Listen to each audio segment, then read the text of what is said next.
Hello दोस्तों, स्वागत है आप सभी का वैल्यू इन्वेस्टर यूट्यूब चैनल के ऊपर। बात करेंगे इस वीडियो में अदानी पावर लिमिटेड के ऊपर। अब देखिए, अदानी पावर को लेकर आप कह लो या पूरे अदानी ग्रुप को लेकर आप कह लो, सेबी की तरफ से, security exchange board of India की तरफ से एक बहुत ही बड़ा अपडेट आ रहा है। उसको इस वीडियो में डिस्कस करेंगे। साथ में हम लोग टेक्निकल एनालिसिस करेंगे। टेक्निकल एनालिसिस में आपको क्या पता चलेगा कि आपका जो सपोर्ट जोन है वो क्या है, फिबोनाची रिट्रेसमेंट कैसे करते हैं वो मैं आपको सिखाऊंगा। तो आपको इसमें इंफॉर्मेशन के साथ साथ कुछ सीखने को भी मिलेगा in terms of technical analysis. तो उसको भी सीखेंगे, साथ में इंफॉर्मेशन भी आपको प्रोवाइड करूंगा कि सेबी की तरफ से क्या अपडेट आ रहा है। लेकिन उससे पहले मैं आपको बता देता हूँ कि अदानी पावर लिमिटेड ने कैसे परफॉर्म किया आज के सेशन में। तो आप देख सकते हो, वही कंसोलिडेशन 1.19% आपको नीचे देखने को मिला है। और अभी जो इसके टारगेट्स आए थे बीच में 240, 245, ये कब तक जाएगा इसको भी देखेंगे।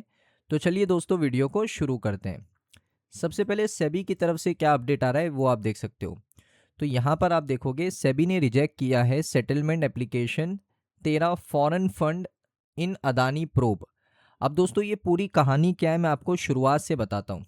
देखिए, प्रॉब्लम शुरू कहाँ से होती है। कुछ फॉरेन फंड्स एफपीआई यानी फॉरेन पोर्टफोलियो इन्वेस्टर ने अदानी ग्रुप की लिस्टेड कंपनी के शेयर में बहुत बड़ा इन्वेस्टमेंट किया। सेबी को डाउट हुआ कि ये जेन्युइनली इंडिपेंडेंट फॉरेन इन्वेस्टर है या इन फंड के पीछे अदानी के प्रमोटर्स का कुछ कनेक्शन है। ये इंपॉर्टेंट था क्योंकि लिस्टेड कंपनी में प्रमोटर अपनी ओनरशिप को इनडायरेक्टली हाइड करके पब्लिक शेयर होल्डर के नाम पर शेयर रख नहीं सकते, पब्लिक शेयर होल्डिंग रूल के हिसाब से। हिंडनबर्ग ने रिपोर्ट भी किया था 2023 में। हिंडनबर्ग रिसर्च ने अदानी ग्रुप पर एलिगेशन लगाए थे, इंक्लूडिंग ऑफशोर फंड और ओनरशिप स्ट्रक्चर को लेकर। अदानी ग्रुप ने एलिगेशन को सिंपली डिनाई किया था। सेबी ने फॉरेन फंड की इन्वेस्टिगेशन करी, जिसमें से सेबी ने कुछ फॉरेन फंड को पूछा, तुम्हारा एक्चुअल ओनर कौन है, तुम्हारा शेयर होल्डर कौन है, अदानी प्रमोटर से कोई कनेक्शन है आप लोगों का, तुमने अदानी शेयर की होल्डिंग डिस्क्लोजर के रूल्स को फॉलो किया। 2024 में सेबी ने कुछ ग्लोबल फंड्स को पॉसिबल डिस्क्लोजर वायलेशन पर एक्सप्लेन करने को भी कहा था। अब 2026 में क्या हुआ, इन्वेस्टिगेशन के बीच में 13 फॉरेन फंड ने सेटलमेंट का ऑप्शन चूज किया। मतलब सेबी केस को सेटलमेंट के थ्रू क्लोज कर देता है, लेकिन सेटलमेंट के लिए सेबी की कुछ कंडीशन होती है जिनको फॉलो करना ज़रूरी होता है। तो मेन कंडीशन में रिक्वायर इंफॉर्मेशन डिस्क्लोजर और कुछ केसेस में मनी डिसगॉरेज करना पड़ता है। तो इसमें दोस्तों क्या हुआ, फंड्स ने क्या किया, कुछ फंड्स ने कहा कि हम वो इन्फॉर्मेशन नहीं देंगे जो सेबी हमसे मांग रहा है, और कुछ फंड्स ने कहा कि हम सेबी को वो मनी डिसगॉर्ज नहीं करेंगे। सेबी ने कहा फिर सेटलमेंट नहीं हो सकता। तो इस वजह से दोस्तों, ये जो 13 फॉरेन फंड्स हैं, इन्होंने सेटलमेंट का जो एप्लीकेशन दिया था सेबी ने उसको रिजेक्ट कर दिया, बिकॉज सेबी चाहता है कि इनसे कुछ इन्फॉर्मेशन मिल जाए, कुछ पैसा मिल जाए। ये लोग देने को रेडी नहीं है। तो ये सेटलमेंट अभी तो फिलहाल नहीं हुआ है ये 13 फॉरेन फंड्स के साथ। आपको मैंने एक्सप्लेन किया है कि ये पूरा मामला कहाँ से शुरू हुआ है। ये पूरा मामला हिंडनबर्ग तक हमें लेकर जाता है। हिंडनबर्ग ने एलिगेशन लगाया था अदानी के ऊपर। बीच में अदानी के अंदर फॉरेन इन्वेस्टर का पैसा काफ़ी बड़ी संख्या में निवेश होने लगा। तो सेबी को डाउट होगा कि इतना बड़ा पैसा एफआई वाले अदानी ग्रुप के अंदर क्यों निवेश कर रहे हैं। तो सेबी ने उन सभी फॉरेन फंड से सवाल पूछे कि भाई लोग, आप क्यों यहाँ पर इतना बड़ा पैसा निवेश कर रहे हो अदानी ग्रुप की कंपनीज के अंदर। तो उन्होंने उसके ऊपर जवाब नहीं दिया। सेबी को थोड़ा और डाउट बढ़ गया। सेबी ने फिर कहा कि आप लोग अपना इंफॉर्मेशन हमारे साथ शेयर करो। आपके फंड के पीछे कौन है, आपके एक्चुअल ओनर्स कौन है, तुम्हारे शेयर होल्डर कौन है, अदानी प्रमोटर से कोई कनेक्शन तो नहीं है, अदानी शेयर की होल्डिंग का डिस्क्लोजर आपने फॉलो किया है नहीं किया है, आप लोग बताओ। तो ये सारी चीज़ें सेबी ने यहाँ पर पूछी इन 13 फॉरेन फंड से, 13 फॉरेन फंड से सेबी ने ये सारी चीज़ें पूछी, लेकिन इन्होंने एक भी चीज़ का रिप्लाई प्रॉपर वे में नहीं किया। फिर इन्होंने सामने से सेबी को सेटलमेंट ऑफर किया कि आप लोग हमारे साथ सेटलमेंट कर लो।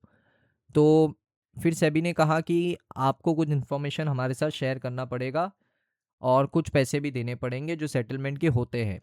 तो इन्होंने उसको भी रिजेक्ट कर दिया। तो ये सेटलमेंट अब फाइनली पूरी तरीके से ऑफिशियली रिजेक्ट हो चुका है। तो इससे दोस्तों अदानी ग्रुप के ऊपर एक अच्छा इम्पैक्ट नहीं क्रिएट होगा, अच्छे सेंटिमेंट नहीं क्रिएट होंगे। और इससे अदानी ग्रुप के शेयर्स आपको फॉल करते हुए भी देखने को मिल सकते हैं। तो ये दोस्तों आई थिंक आपको समझ में आ चुका होगा ये किस बारे में अपडेट था। अगर अभी भी कोई डाउट है इस अपडेट को लेकर तो कमेंट सेक्शन में सवाल आप लोग कर सकते हो। अब आते हैं टेक्निकल चार्ट्स पैटर्न के ऊपर। ये मेरा डेली टाइम फ्रेम का टेक्निकल चार्ट्स है। सबसे पहले मैं सारी चीज़ें हटा देता हूँ, आपके सामने सभी चीज़ें हटा दी मैंने। ये डेली टाइम फ्रेम है, आप इस पर भी आ सकते हो। मुझे यहाँ पर दिखता है एक सपोर्ट लेवल। अब मैं क्या करूँगा, एक सपोर्ट लेवल मुझे दिखा है, क्योंकि सपोर्ट कैसे ड्रॉ किया जाता है मैं आपको बताता हूँ। सपोर्ट ड्रॉ करने का बड़ा सिंपल सा दोस्तों यहाँ पर तरीका है। एक बार यहाँ पर सपोर्ट लिया, एक बार यहाँ पर सपोर्ट लिया, 2 बार, 3 बार, 4 बार, 5 बार, यानी ये एक क्रूशियल सपोर्ट जोन है। अगर मैं इसको ड्रॉ कर देता हूँ, सबसे पहले इसको डिलीट करेंगे हम लोग। इसको पहले डिलीट कर देते हैं। एक सपोर्ट लिया था, दूसरा सपोर्ट भी लिया, तीसरा भी लिया, 4 बार, 5 बार। ये दोस्तों एक पॉइंट ऑफ इंटेंट है, एक क्रूशियल पॉइंट है जहाँ से मार्केट में डिसीजन मेकिंग हो रही है। तो इसको हम लोग क्या करेंगे, मार्क कर लेंगे। मार्क करने के लिए जोन मार्क करना है, हमेशा याद रखना। लाइन मत लेना, ले सकते हो बट जोन ज़्यादा प्रेफर करता हूँ मैं। तो बॉडी से लेके विक तक मैंने खींची है, जोन बना दिया, मेरे लिए एक डिमांड जोन की तरह काम किया है। लेकिन मुझे क्या देखने को मिला है कि इसने इस सपोर्ट जोन को या डिमांड जोन को ब्रेक कर दिया। अब ऐसा लगेगा कि यहाँ से सेल कर देते हैं, यहाँ से पैसा बनेगा। थोड़ा सा वेट करना है। अब मैं क्या करूँगा, मुझे चाहिए क्या ये एक छोटा सा रिट्रेसमेंट तो नहीं है, इतने बड़ी तेज़ी का ये रिट्रेसमेंट तो नहीं है, चेक कर लेते हैं। तो मैं जाऊँगा फिबोनाची के ऊपर, जहाँ से मूव आया था वहाँ से लेकर जहाँ तक मूव कंप्लीट हुआ था, कुछ इस तरीके से मैं फिबोनाची ड्रॉ कर लूँगा। अब फिबोनाची में मेरे पास 2 लेवल होते हैं। एक होता है मेरा 50% वाला लेवल, ये वाला लेवल 0.5। एक होता है 0.6 60% वाला लेवल। ये दोनों लेवल मेरे लिए क्रूशियल है। अब यहाँ पर एग्जैक्ट आप देख सकते हो इसी लेवल पे सपोर्ट लिया था, जो कि है 201 का।